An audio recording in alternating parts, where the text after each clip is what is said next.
बिस्मिल्लाहिर्रहमानिर्रहीम। मैं Mohammad Naeem, market strategist Zafar securities private limited से अपने मुकर्रर वक़्त और हमारा regular programme market date update में आपके साथ मुखातब हैं, और जहां पर हम बात करेंगे आज के मार्केट बिहेवियर पर। इसके साथ साथ हम ज़रूर बात करेंगे अपकमिंग क्या तवक्कुआत है मार्केट की आने वाले ट्रेडिंग सेशंस में, जो कि इंतहाई ज़रूरी हैं किसी भी इन्वेस्टमेंट के लिए। एग्जिस्टिंग प्लस नई सरमायाकारी के लिए बहुत ज़रूरी है कि आने वाला फ्यूचर कैसे और किस तरह से बिहेव करेगी मार्केट। अगर हम सही तरह से उसको प्रोडक्ट कर पाए तो डेफिनेटली बहुत ज़्यादा फ़ायदेमंद रहेगा आपके इन्वेस्टमेंट के लिए, किसी भी इन्वेस्टमेंट के लिए। तो प्रोग्राम के तीसरे और आखिरी हिस्से में हम अपने व्यूअर्स के लाइव कमेंट्स पर भी बात करेंगे।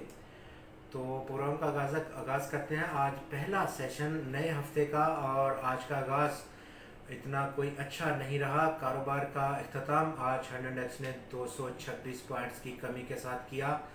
वॉल्यूम्स एक अच्छे के इजाफा देखा गया आज पिछले ट्रेडिंग सेशन के मुकाबले में। इन 226 पॉइंट्स की कमी के बाद आज इंडेक्स 48,000 और 12 पॉइंट्स की सतह पर पहुंचकर बंद हुआ। वॉल्यूम्स में इजाफा 12% का पिछले ट्रेडिंग सेशन के मुकाबले में, और टोटल मार्केट पार्टिसिपेशन आज 83 करोड़ और 91 लाख शेयर्स की रिकॉर्ड की गई। ट्रेडिंग वैल्यू अगर इन शेयर्स की बयान करें तो उसमें 15.8 अरब रुपए की ट्रेडिंग वैल्यू रही इन 83 करोड़ शेयर्स की। पिछले ट्रेडिंग सेशन में हमने 75 करोड़ शेयर्स का कारोबार देखा था। नंबर ऑफ ट्रेडिंग सिर्फ जितने स्टॉक्स में आज लेन देन रहा सरमायाकारों की तरफ से वो 386 रहे। इन 386 कंपनीज के शेयर्स की ट्रेडिंग में 215 स्टॉक्स की कीमतों में आज कमी वाक़या हुई। 158 कंपनीज के शेयर्स की कीमतों में इजाफा, जबकि 13 स्टॉक्स की कीमतों में आज इस्तेहकाम देखने को मिला, यानी कि वो बगैर किसी तब्दीली के बंद हुए हैं अपने पिछले रेट्स पर। इसके साथ साथ अगर हम वॉल्यूम्स में बात करें तो आज इंडिविजुअल स्टॉक्स में क्या ट्रेंड रहा। लीड किया मार्केट को आज सिल्क बैंक ने 23 करोड़ 51 लाख शेयर्स के बड़े वॉल्यूम के साथ, जबकि स्टॉक 31 पैसे इजाफा करते हुए अपनी कीमत में लगभग 2 रुपये 14 पैसे की सतह पर आज बंद हुआ। हम नेटवर्क्स में आज 6 करोड़ 3 लाख शेयर्स का कारोबार, 25 पैसे की गिरावट स्टॉक की कीमत में, 8 रुपये 87 पैसे की क्लोजिंग रही इस कमी के बाद।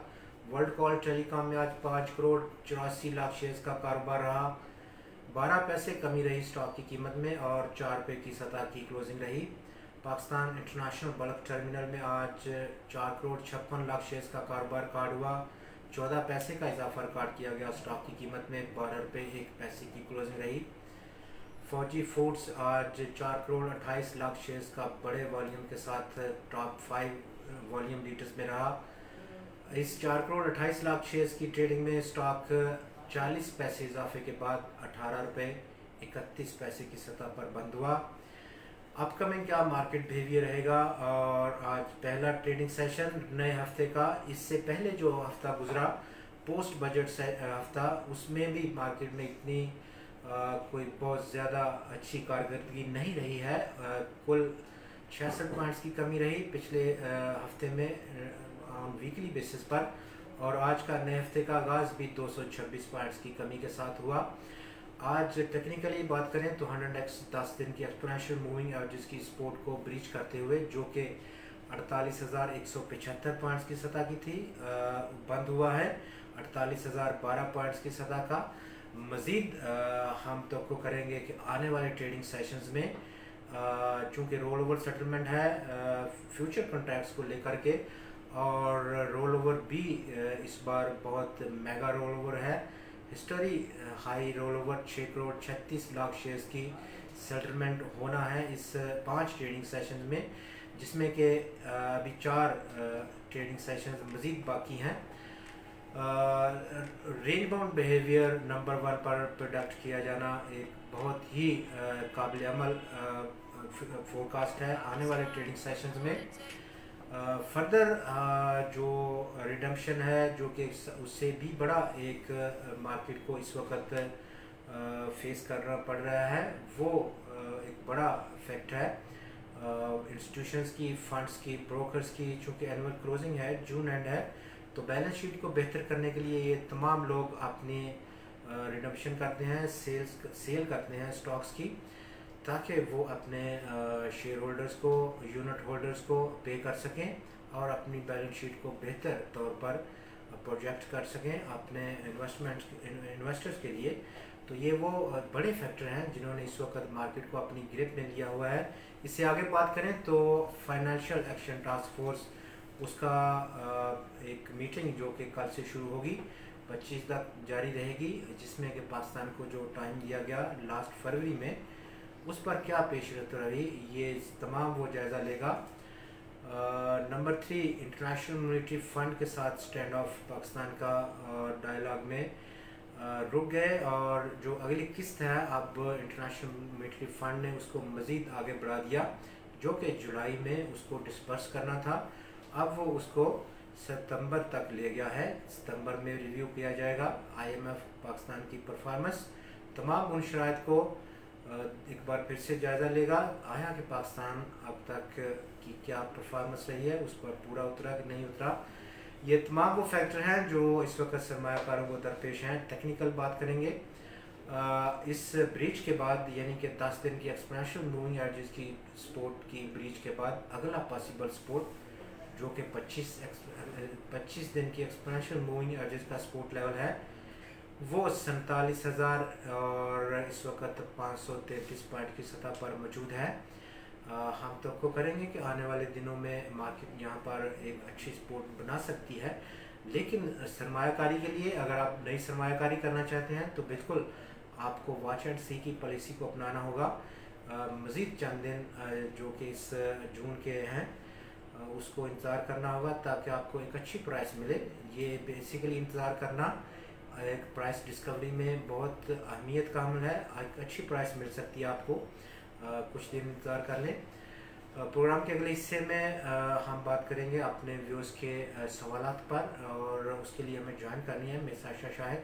देखते हैं सबसे पहले वो किस फोरम से इन व्यूअर को इनवाइट कर लिए हैं कमेंट के लिए, और क्या सवाल है हमारे व्यूअर का। जी अस्सलाम वालेकुम to all the security viewer. सबसे पहले बात करेंगे फराज साहब की, जो FNEL की टारगेट प्राइस जानना चाह रहे हैं 1 मंथ के टाइम फ्रेम में।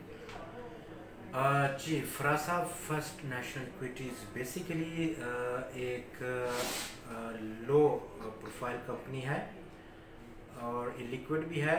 बहुत कम साल में ऐसे दिन होते हैं जब स्टॉक में एक एक्टिविटी जनरेट होती है, तो बेहतर है कि आप किसी अच्छे और साउंड स्टॉक में इन्वेस्टमेंट करें, ताकि आपकी जो सरमायाकारी है वो महफूज रहे। और दूसरे नंबर पर साउंड स्टॉक में आपको इसके साथ साथ पे आउट के चांसेस भी हैं, उसकी उम्मीद भी आप कर सकते हैं। जी आज़म साहब हैं, ये ट्रीट की रेजिस्टेंस जानना चाहते हैं लॉन्ग टर्म टाइम फ्रेम में।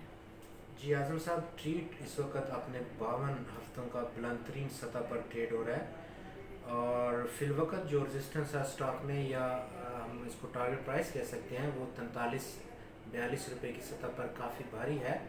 इन केस के स्टॉक इस रेजिस्टेंस या टारगेट प्राइस को ब्रीच करे, और काफ़ी वक्त लेगा ये अमल होगा, इस ब्रीच को अगर स्टॉक ब्रीच करता है तो उसके बाद रिव्यू किया जा सकता है कि किस मोमेंटम के साथ, किस ताकत के साथ स्टॉक ने ये सतह ब्रीच की है। तो उस मोमेंटम की बिना पर हम अगला रिव्यू करेंगे रेजिस्टेंस या टारगेट प्राइस। जी तारिक साहब हैं, ये हम नेटवर्क के बारे में जानना चाहते हैं कि इसे शॉर्ट करना चाहिए यहाँ पर। जी तारिक साहब, शॉर्ट के लिए डेफिनेटली इस वक्त जो अपॉर्चुनिटीज़ हैं पाकिस्तान स्टॉक एक्सचेंज में, वो बहुत ही महदूद हैं। सिर्फ आप फ्यूचर कॉन्ट्रैक्ट्स में शॉर्ट की अपॉर्चुनिटी को अवेल कर सकते हैं, और वो भी हम नेटवर्क एक लो प्राइस स्टॉक है, तो डेफिनेटली बहुत कम चांसेस हैं कि इसमें एक बड़ा गेन मिले। और उसके साथ साथ जो टाइम लिमिट है वो बहुत ही मुख्तसर है, 1 महीने का कॉन्ट्रैक्ट है, और उसमें बिल्कुल भी इतना फिजिबल नहीं रहा स्टॉक। इन केस के दूसरा कोई बड़ा स्टॉक हो इन टर्म्स ऑफ प्राइस, जहाँ पर आपको प्राइस में एक बड़ा बैंड आपको मिले, उसमें बड़ा एक हो फ्लोट हो। रब नवाज साहब हैं, ये टेली के बारे में जानना चाहते हैं लॉन्ग टर्म टाइम फ्रेम में। जी रबना साहब, टेलीकार्ड इस वक्त आपने पिछले 5 सालों की बुलंद तरीन सतह पर ट्रेड हुआ। स्टॉक में लगभग 19 से 20 रुपए की सतह से पुल बैक किया और इस वक्त लॉन्ग टर्म की जो इन्वेस्टमेंट है वो बहुत ही रिस्क लेवा है। यहाँ पर इस लेवल्स पर जहाँ पर आज या इस सतह पर स्टॉक ट्रेड हो रहा है, तो बेहतर जो स्ट्रेटजी है वो एक प्रॉफिट बुक करने की है यहाँ पर, और किसी दूसरे स्टॉक में, या अगर आपको इसी स्टॉक में इन्वेस्ट करना है तो आप एक बेहतर प्राइस का इंतज़ार करें, एक अच्छी कीमत का, जहां पर मार्केट रिस्क आपके अपने कंट्रोल में हो, ना कि मार्केट के कंट्रोल में हो। अली साहब हैं, ये WTL का 1 ईयर का फ्यूचर जानना चाहते हैं। जी अली साहब, फ़िलहाल स्टॉक जो रजिस्ट्रेशन लिए हुए है वो 4 रुपये 50 पैसे की सतह की। इन केस के स्टॉक इस सतह को अबूर करे और एक ताकत के साथ अबूर करे, मोमेंटम के साथ अबूर करे, तो डेफिनेटली फिर रिव्यू किया जा सकता है कि अगला पॉसिबल रेजिस्टेंस या टारगेट क्या हो सकता है। फ़िलहाल एक मुख्तसर टाइम फ्रेम के लिए गेंस को बुक करना एक बेहतर स्ट्रेटजी का हो सकती है। अवैस साहब हैं, ये के इलेक्ट्रिक की लॉन्ग टर्म टारगेट प्राइस जानना चाह रहे हैं। जी वैसा के इलेक्ट्रिक का इस वक्त जो ट्रेडिंग पैटर्न है, स्टॉक लगभग 5 रुपये 70 पैसे प्लस का रेजिस्टेंस लिए हुए, और दोबारा से अगर ये स्टॉक इस रेजिस्टेंस को अबूर करेगा, कितना वक्त में करेगा, और ये तमाम जो अमल है काफ़ी वक्त लेवा है, तो वहाँ पे रिव्यू हो सकता है कि नेक्स्ट जो पॉसिबल रेजिस्टेंस है या टारगेट है वो क्या होना चाहिए। जिन कमेंट्स के जवाब हम अपने लाइव सेशन में नहीं दे पाए वक्त की कमी के बायस, उनके जवाब हम ज़रूर आपका सेशन देंगे। प्रोग्राम में हमारे साथ रहने का बहुत शुक्रिया। लेकिन मार्केट के बारे में अगर आप पूरी तफसील के साथ मालूमात चाहते हैं किसी भी मार्केट के सेक्टर या किसी इंडिविजुअल स्टॉक के लिए, उसके लिए आप ज़रूर हमें विज़िट करें हमारी वेबसाइट, जो कि www.safarstocks.com है। फेसबुक, व्हाट्सएप, ट्विटर, इंस्टाग्राम या यूट्यूब पर भी रब्ता किया जा सकता है और तमाम दरकार और मतलूबा मालूमात को हासिल किया जा सकता है। कल हम एक बार फिर से 4:30 पर आपके साथ हाजिर खिदमत होंगे मार्केट अपडेट में, नए खबरों के साथ, नए तजियात के साथ। तब तक के लिए अपना बहुत ख्याल रखिएगा। हमें इजाज़त दें। खुदा हाफिज़। अल्लाह हाफिज़।